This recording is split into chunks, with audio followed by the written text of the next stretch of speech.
वालेकुम नाज़रीन, मैं हूँ अली बादशाह। आप देख रहे हैं टेक फॉर नईम। जैसा कि आप जानते हैं कि हम आपके लिए रोज़ाना की बुनियाद पर बेहतरीन किस्म की स्टोरीज़ लेकर हाज़िर होते हैं आपके अपने शहर झानिया के हवाले से। तो आज भी हम आपके लिए बहुत ही इंटरेस्टिंग और मज़ेदार किस्म की वीडियो लेकर हाज़िर हुए हैं। तो वीडियो की जानिब बढ़ने से पहले आप हमारे चैनल को सब्सक्राइब कर लीजिएगा और बेल आइकॉन के ऊपर क्लिक भी कर लें ताकि हर आने वाली नई वीडियो आप तक सबसे पहले पहुंचे। तो बढ़ते हैं हम अपनी एक वीडियो की तरफ। हमारे साथ मौजूद हैं झानिया की बहुत ही ज़बरदस्त शख्सियत के मालिक सैयद नसीम रज़ा सोहरवर्दी साहब, जो कि स्टोन्स का काम करते हैं। हमें आइडिया आया कि हम उनके पास आएँ और स्टोन्स के बारे में मालूमात इन्फॉर्मेशन उनसे कलेक्ट करें और वो उनके बारे में मालूमात आपको वो ख़ुद भी बताएंगे और जो उनके पास स्टोन्स हैं उनके बारे में आपसे इन्फॉर्मेशन शेयर करेंगे। तो पढ़ते हैं हम अपनी वीडियो की जानिब। अस्सलाम वालेकुम सर, क्या हाल है आपका? वालेकुम अस्सलाम, अल्लाह का शुक्र। अली भाई, आप सुनाएं, कैसे हैं? ठीक हैं? अल्हम्दुलिल्लाह सर। सबसे पहले तो बहुत शुक्रिया, आपने कीमती टाइम में से हमें टाइम दिया जी। नहीं, बल्कि आपका शुक्रिया कि आपने मुझे इस काबिल समझा कि आप आएँ और इस तरह की मालूमात हासिल कर सकें, क्योंकि आजकल तो जेमस्टोन्स से रिलेटेड बहुत सी ऐसी बातें फैल रही हैं जो कि फरसूदा हैं और उनका कोई मंतकी भी नहीं है, सिर्फ लोगों की अपनी राय है। तो इसलिए बेहतर है कि हम उसका तदारक करें और ऐसी तमाम बातों को, जो गलत बातें हैं, उनको फैलने से रोकें। सर, स्टोन्स का जो ये काम है आप कितने सालों से कर रहे हैं? स्टोन का काम तो नहीं, ये समझ लें कि मेरा थोड़ा सा पैशन था, शौक़ था, और शौक़ वाले साहब की ज़िंदगी में था। वो पहनते थे तो उनको देख के पहनने लग गया। रिसेंटली अगर मैं प्रॉपरली देखूं तो तकरीबन 10 साल से मैं स्टोन्स का काम कर रहा हूं, जिसमें ज़्यादा काम मेरा ऑनलाइन का ही है। उसमें दराज के ऊपर स्टोर भी है, फेसबुक पे पेज भी है, इसी तरह वेबसाइट्स पे डिफरेंट उनके लिंक्स भी होते हैं, ठीक है। और व्हाट्सएप का ग्रुप तो आपको पता ही आजकल सबसे ज़्यादा जो आपको पता है वो मार्केटिंग जो है ऑनलाइन की, वो व्हाट्सएप ग्रुप से होती है। तो तकरीबन 10 साल से आप ये समझ लें प्रॉपरली मेरा काम है। लेकिन इन काम में सिर्फ ये नहीं कि सेल आउट, मैं परचेजिंग भी करता हूँ, सेल भी करता हूँ, तो हर तरह की डीलिंग होती है। सर, हमारे माशरे के अंदर एक चीज़ फैली हुई है कि स्टोन्स, जिनकी औलाद नहीं है स्टोन पहन ले औलाद हो जाएगी, कारोबार नहीं चल रहा है, बंदिश आ गई है, जो स्टोन पहन ले तो कारोबार खुल जाएगा। इस तरह की चीज़ों के बारे में आप क्या कहते हैं? हाँ अली, ये बेहतरीन बात तो फिर मैं आप ये कहूँगा, अगर आप मैं अपने पर्सनल ही आपसे शेयर्स करूँ तो बहुत सी ऐसी बातें मुझे भी सुनने में मिलती हैं। इवन मतलब ऐसे लोग जो एजुकेटेड होते हैं, फॉरेन कंट्री से मुझे कॉल कर रहे होते हैं, तो उनका भी कंसेप्ट लोगों ने यही बनाया हुआ ना कि आप रिंग पहनेंगे आपको औलाद होगी, रिंग पहनने से रिज़्क होगी। ऐसा नहीं होता। रिंग, पत्थर, कुछ भी पहनने से ना आपको नफ़ा मिल सकता ना नुकसान हो सकता है। वो ज़ात सिर्फ अल्लाह ताला की ज़ात है। बाकी ये एक किस्म का शौक़ है। जैसे आप ये समझ लें कि अच्छे कपड़े पहनना शौक़ होता है इंसान का, ठीक है। हर बंदा अपनी कैपेबिलिटी के लिहाज से अच्छा ड्रेस पहनता है। कुछ लोगों को ये होता है वॉचेस पहनते हैं, उनको वो शौक़ है। तो मेरे ख्याल में भी रिंग से एज ए पैशन शौक़ ही है।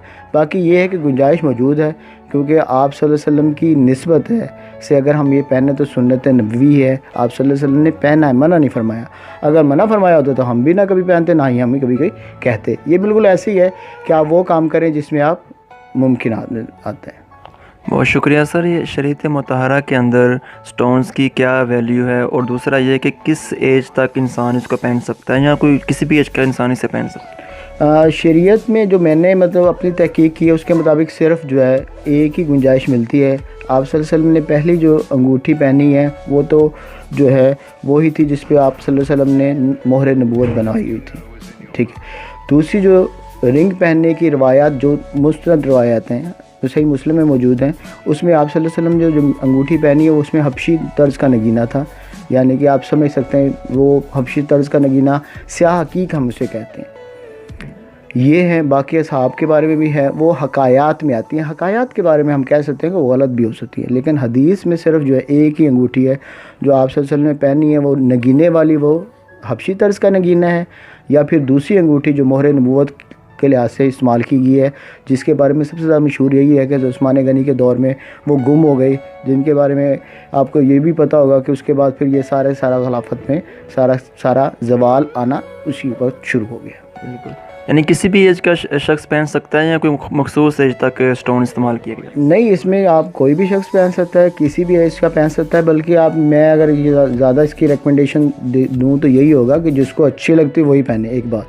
दूसरी बात यह है कि कोशिश आप यही करें कि आप अपने लिहाज से पहने। आप मतलब ये नहीं है, अब फीमेल्स की तो आप देखें ना ज्वेलरी है, हर तरह की ज्वेलरी है, तो बजाय इसके कि आप दूसरी ज्वेलरीज पहने, जिस तरह लोग जो हैं आपको पता है आजकल वो कानों में सुराख करवा लेते हैं, ठीक है, और भी बहुत से एक्टिविटीज़ करती हैं, तो उसके बजाय अगर आपने शौक़ पूरा करना है तो रिंग पहन सकते हैं।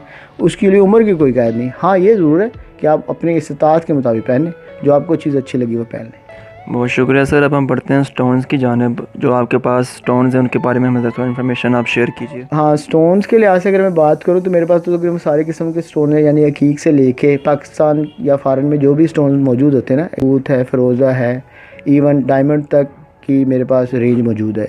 लेकिन जो अपना मैं अपने पैशन की बात करूं तो मेरे पास जो स्टोन्स हैं कुछ ऐसे हैं जो यूनिक हैं। उन्हें हम कहते हैं डेंड्राइट्स अगेट होते हैं, शजरी अकीक होते हैं। वो आपको शेयर करता हूं, दिखाता हूं। उनमें यानी कि वो कुछ चीज़ें होती हैं जो यूनिकनेस में आती हैं।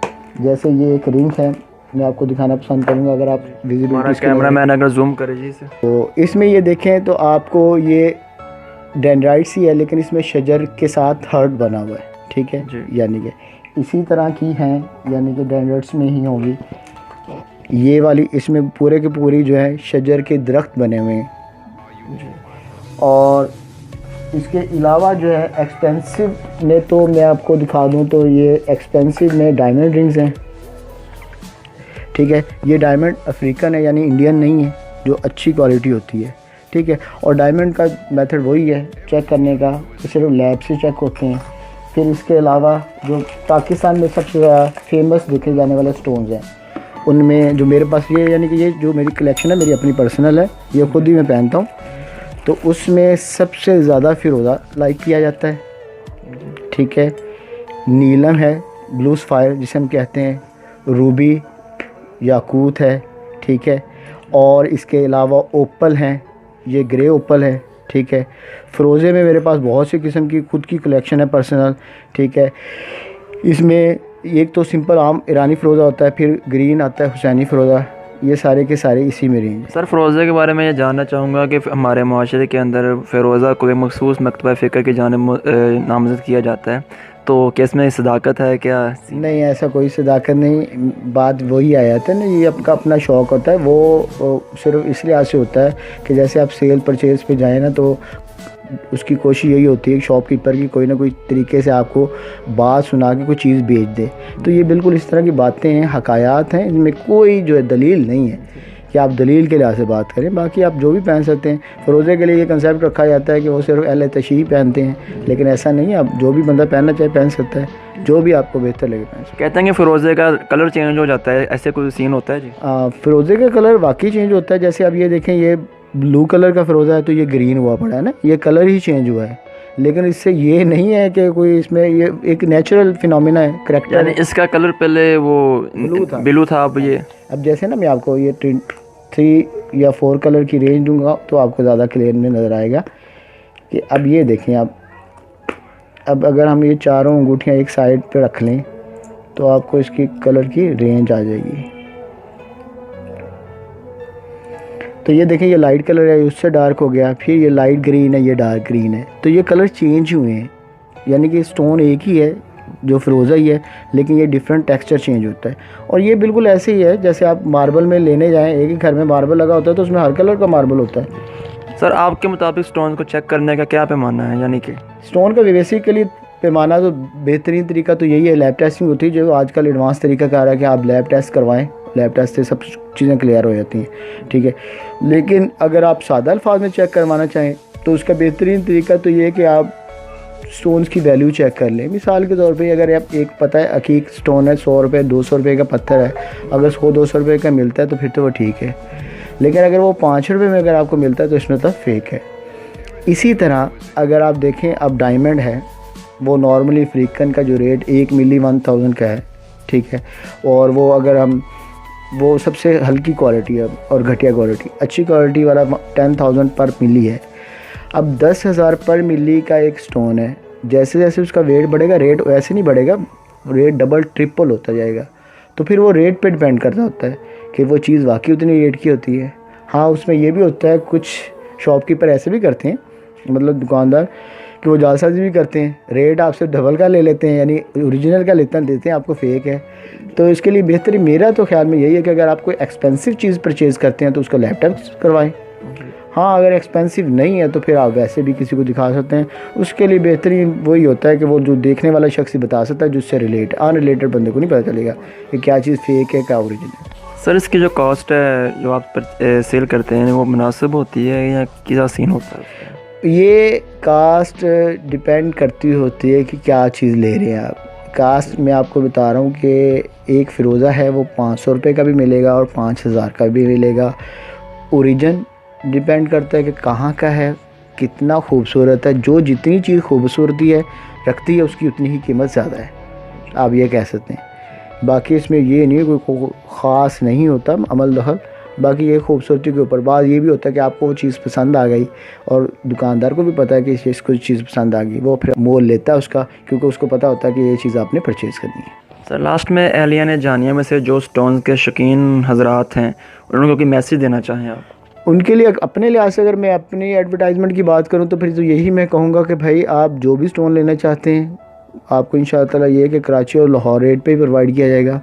वैसे इसके अलावा ये है कि आप पूरे जहानिया का कोई भी दोस्त है बाप जहानिया के अलावा भी जो वीडियो देख रहा है वो मुझे कांटेक्ट करना चाहता है, अपना कोई भी स्टोन चेक करवाना चाहता है, तो उसके लिए कोई कास्ट नहीं है, ठीक है। अगर वो कहेगा तो मैं उसको विदाउट जो है यानी कि उसकी पेमेंट भी मैं खुद करूँगा और विदाउट जो है पेमेंट भी उसकी मैं लैब टेस्टिंग भी करवाऊँगा। लेकिन लैब टेस्टिंग सिर्फ उसकी करवाऊँगा जिसमें सफ़ायर्स होंगे, यानी ब्लू सफ़ायर हो, डायमंड हो, क्योंकि लैब टेस्टिंग महंगी होती है, वो मैं अपने पैसों से उसे करवा दूँगा। बाकी वो जो भी मेरे पास आएगा तो उसको मैं ये कि उसकी जेन्युइन राय दूंगा कि वो ओरिजिनल है या फेक है। आपने परचेज़ किए हुए हैं या आप परचेज़ करना चाहते हैं तो आप मुझसे गाइडलाइन ले सकते हैं। इसके लिए किसी किस्म की कोई उजरत या फ़ीस या पैसे नहीं। बहुत शुक्रिया सर कीमती टाइम। जज़ाकल्लाह, आपका बहुत बहुत शुक्रिया। तो ये थे सैयद नसीम रज़ा सोहरवर्दी साहब, जो कि हमने उनकी जो इन्फॉर्मेशन थी स्टोन्स के मतलब आप तक पहुंचाई। उम्मीद है आपको ये वीडियो बहुत ज़्यादा पसंद आई होगी। हमारी इस वीडियोस को लाइक कीजिएगा और कमेंट्स कीजिएगा। जो स्टोन्स के बारे में आप इन्फॉर्मेशन रखते हैं हमें वो भी बताइएगा और हमारी वीडियो को शेयर भी कीजिएगा। तो नाज़रीन अगली वीडियो के लिए इजाज़त दीजिएगा। अल्लाह हाफ़िज़।